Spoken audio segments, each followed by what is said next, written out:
जी, अस्सलाम वालेकुम, क्या हाल चाल है? ठीक ठाक हैं, उम्मीद है आप लोग खैर खैरियत से होंगे। जैसा कि अपनी वीडियोस में और इसके बाद जो है वो लाइव स्ट्रीमिंग होती है,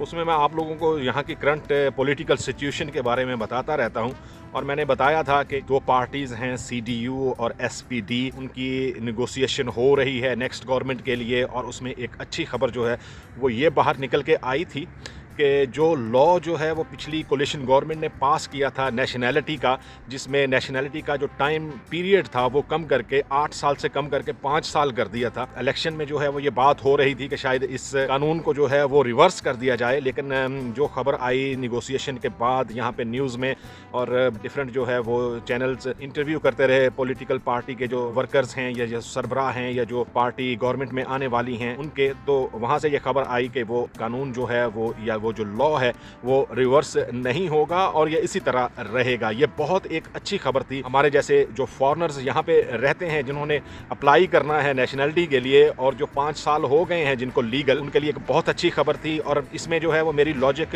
या मेरा मशवरा जो है वो हमेशा यही होता है कि आपको अगर एक टाइम पीरियड में 5 साल के बाद आप पीआर के लिए अप्लाई कर सकते हैं, तो 5 साल के बाद आप डायरेक्ट नेशनलिटी के लिए क्यों अप्लाई नहीं करते? इससे आपका टाइम भी बचेगा, इससे आपके पैसे भी बचेंगे। जो फीस आप परमानेंट रेजिडेंसी के लिए या पीआर के लिए देंगे, वो पैसे जो है वो आपके बच सकते हैं और 5 साल के बाद आप नेशनलिटी ले सकते हैं। अभी जो रिसेंटली जो है वो न्यूज़ 2-3 दिन में आ रही है, 500 बिलियन यूरो का पैकेज जो है वो गवर्नमेंट या जो कोलिशन गवर्नमेंट बनने जा रही है उन्होंने जो है वो मंजूर किया और इसकी पार्लियामेंट से जो है वो मंजूरी होना अभी बाकी है, लेकिन ये जो है वो मंजूर हो जाएगा क्योंकि जो सीडीयू है या एसपीडी है या green party, even green party ने भी इसको जो है वो गो हेड दिया है और इस निगोशिएशन में जो है वो भी पार्टिसिपेट कर रहे थे कि ये पैकेज जो है वो होना चाहिए। यहाँ पे कानून ये है कि गवर्नमेंट जो है वो एक मखसूस हद से ज़्यादा जो है वो लोन नहीं ले सकती, क्रेडिट नहीं ले सकती और ये मंजूरी दी गई है कि गवर्नमेंट जो है वो एक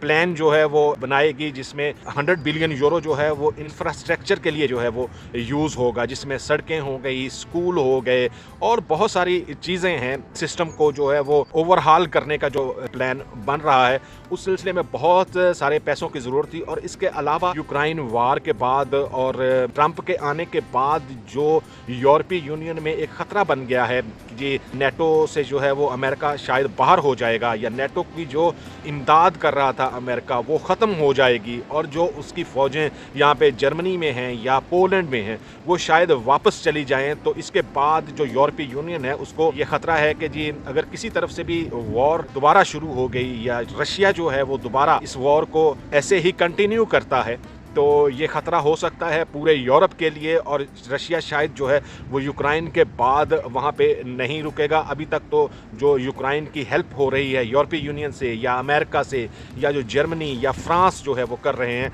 उस वजह से जो है वो अभी तक रशिया अपने इरादों में कामयाब नहीं हुआ, लेकिन ऐसा हो सकता है। तो ये पैकेज जो है वो 500 बिलियन यूरो जो पैकेज मंजूर किया है या जो पार्लियामेंट से अभी मंजूर होने जा रहा है, इसमें जो दफाई सलाहियत हैं या जो भी सामान खरीदना है, टैंक्स वगैरह, जो नए एयरप्लेन खरीदने हैं या इसके अलावा जो यहाँ पे फौज है उस पे जो इन्वेस्ट करना है वो भी शामिल है। इसके अलावा यहाँ पे जो वज़ीर दिफा हैं, डिफेंस मिनिस्टर हैं, उसने एक ऐलान किया था कि यहाँ से जो 30 ईयर से छोटे लोग हैं या छोटी उम्र है जिनकी, लड़के या लड़कियाँ, अगर वो रज़ाकाराना तौर पे फ़ौज में 1 साल की ट्रेनिंग करना चाहते हैं तो वो ज़रूर करें। आपको याद होगा कि इससे पहले वर्ल्ड वॉर 2 के बाद ये यहाँ पे कंपल्सरी था, लेकिन एंगेला मेर्केल ने 2001 में इस कानून को जो है वो स्टॉप कर दिया था कि ये कंपल्सरी नहीं है कि जो भी 30 से छोटे हैं उनको 1 साल जो है वो ट्रेनिंग करनी होगी। ये ख़त्म हो गया था, लेकिन अब दोबारा से ये बहस शुरू हो गई है कि इस कानून को जो है वो ऐसे ही चलते रहना चाहिए और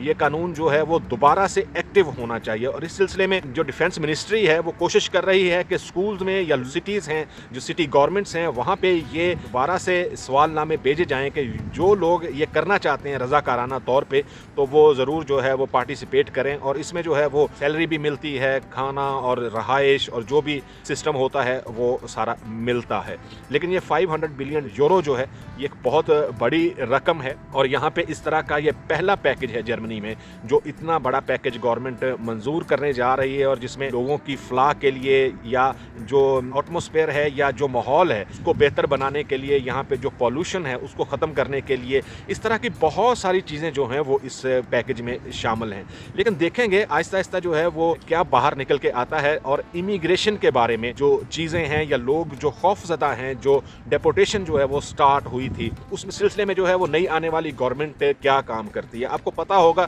کہ جب 2015 میں انگلا میرکل کانسلر تھی یہاں پہ, تو اس وقت سی ڈی یو کی گورنمنٹ تھی اور اس نے یہ سارے مہاجرین جو ہیں وہ لیے تھے. اس کے بعد گورنمنٹ چینج ہوئی, ایس پی ڈی اور ایف ڈی پی اور گرین پارٹی, 3 پارٹیز کی کولیشن گورنمنٹ تھی, اور اس میں جو ہے وہ اس سلسلے میں بہت بحث ہوتی رہی. اور اے ایف ڈی جو اس وقت اپوزیشن کی سب سے بڑی پارٹی ہے, اس نے اپنے الیکشن کمپین میں یا سلوگن میں یہ کہا تھا کہ جو بھی انلیگل بندے ہیں یہاں پہ ان کو جلدی سے جلدی جو ہے وہ ڈیپورٹ کیا جائے گا. اور ایسا ہوا بھی, الیکشن کے فوری بعد جو ہے وہ بہت سارے پاکستانیز جو ہیں وہ یہاں سے ڈیپورٹ ہوئے. لیکن یہ وہ والے پاکستانیز تھے جو کسی بھی جرائم میں ملوث تھے, یہاں پہ ڈرگز کے سلسلے میں ملوث تھے, تو وہ والے پاکستانیز جو ہیں وہ ڈیپورٹ ہوئے تھے. اس میں جو ہے وہ جو پیکج آنے والا ہے یا جو نئی گورنمنٹ ہے اس کو سٹارٹ کرے گی, اس میں دیکھتے ہیں کہ امیگریشن کے بارے میں جو ہے وہ کیا نئی پالیسی جو ہے وہ سامنے آتی ہے. لیکن بہت سارے لوگ مجھ سے کویسچن کرتے ہیں کہ جی یہ اوس بلڈنگ پروگرام اگر ہم آج سے جو ہے وہ لینگویج سیکھنا شروع کرتے ہیں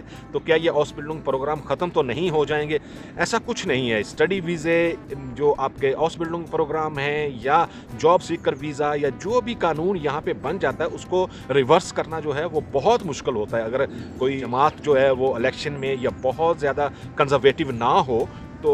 ادروائز جو ہے وہ اس کو ریورس کرنا بہت مشکل ہو جاتا ہے. اور جرمنی میں چونکہ کبھی بھی جو ہے وہ ایک پارٹی کی گورنمنٹ نہیں آئی دوسری جنگ عظیم کے بعد, تو